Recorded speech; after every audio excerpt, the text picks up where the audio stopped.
Hello, and welcome to Soul Medicine with Dawn Stilwell.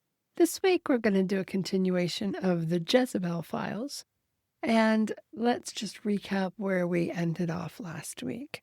I had told you the story of going to a cult church and how I ended up leaving that, and at the same time, my marriage was falling apart. And it was a really, really tough time for me because I walked away from that church and everybody in it who were my friends who I knew very well. And my support system just kind of got kicked out from under me. Hubby's gone, friends are gone, no longer have a church family. So it's me and my kids against the world. As you can imagine, it was not an easy place to be. I mean, we've all gone through some hard stuff. And this was the second time in my life when I had felt betrayed and alone. And those are not great feelings to have. But I think we all have a time in our lives when we've experienced that. So I'm home, now a single mom, and my kids are aged 20 months to almost 15. I'm holding things together through the day because I had them. I needed to keep the house. I needed to keep them clean and clothed and fed and try to be there for them because their world had been turned upside down as well. So at night, when I would go to bed and the house was quiet, that was my time to fall apart and brood and wonder about the future and things like that. It's not an exaggeration to say that I cried myself to sleep for about 6 months after this happened. It was just a really rough time. So I was broken down. My life had fallen apart. Maybe not rock bottom, but it certainly felt like it many days. And so at night, I'd be lying in bed and thinking through, what am I going to do? Where's life go from here? And I had at that time a couple of CDs, and one was called Declare by Patricia King, and the other one was Healing the Brokenhearted by Joyce Meyer. And I would play one of those two at night as I was falling to sleep. Because I figured, well, if I didn't have time through the day to work on myself because I was busy with the kids, at least I could be inputting healthy things into my psyche while I was going to sleep.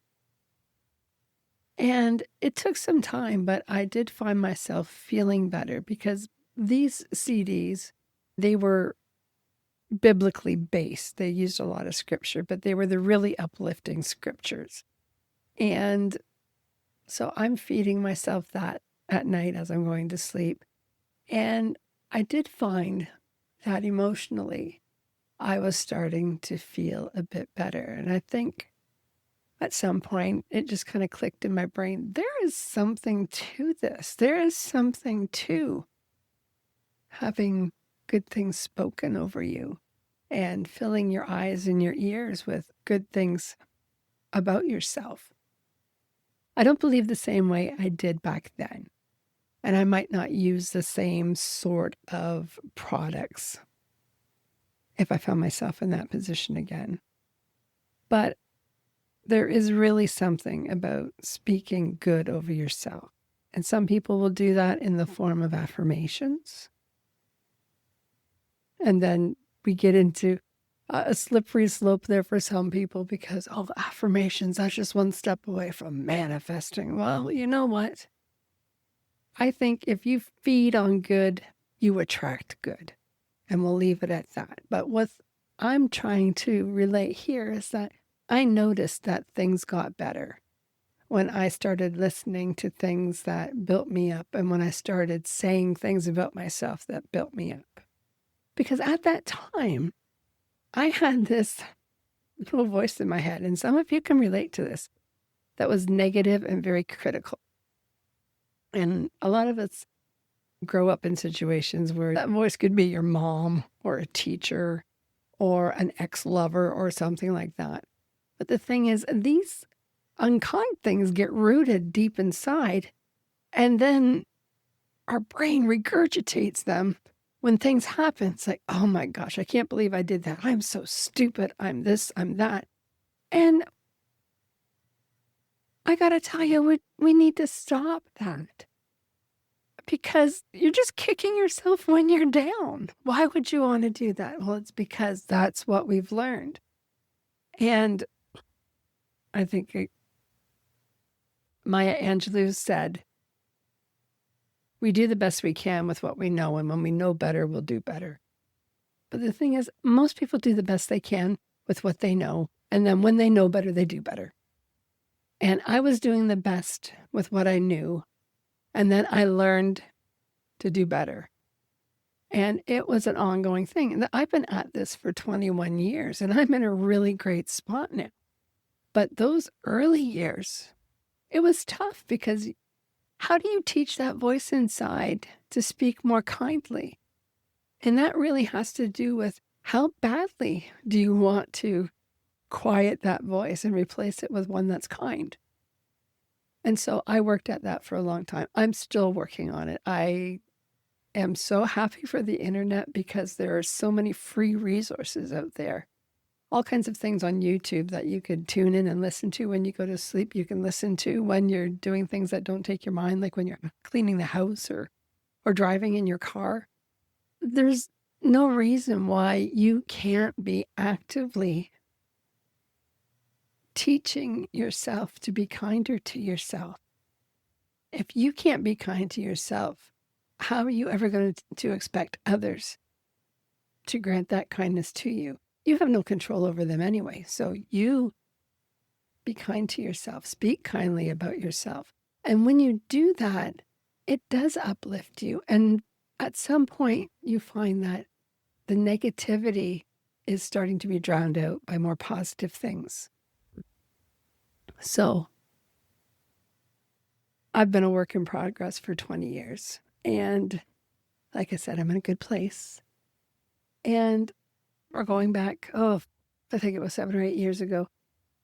I wrote a book on what I did to help build myself up. And it's called Healing Impact, Transforming Your Thoughts to Empower Your Life. And it's maybe not my best book, but it goes through what I'm talking about today. I was really low, and I was alone, and nobody was coming to save me. So I had to save myself. And in order to do that, I needed to be the one to become my own best friend and build myself up. There is a true wisdom in that. I was thinking about this last night. I couldn't sleep. And I thought about the movie The Help. And in it, the black housekeeper is sitting there with the child that she's minding. And she's telling the child, you is smart, you is kind, you is important. She was speaking blessing over that child. And so often we miss the mark as far as speaking those kinds of things into our own lives and into the lives of our children. And what a difference it would make if we spent that kind of time building each other up and speaking kindly to one another, and tell people those things that you see in them that are wonderful, because that blesses them and builds them up, and you feel pretty good for doing it. If we spent more time being kind and speaking life into other people, what a difference that could make to our world. Well, that's really all I want to say about that today. Thank you for tuning in. You've been listening to Soul Medicine with Dawn Stilwell. You have a great week.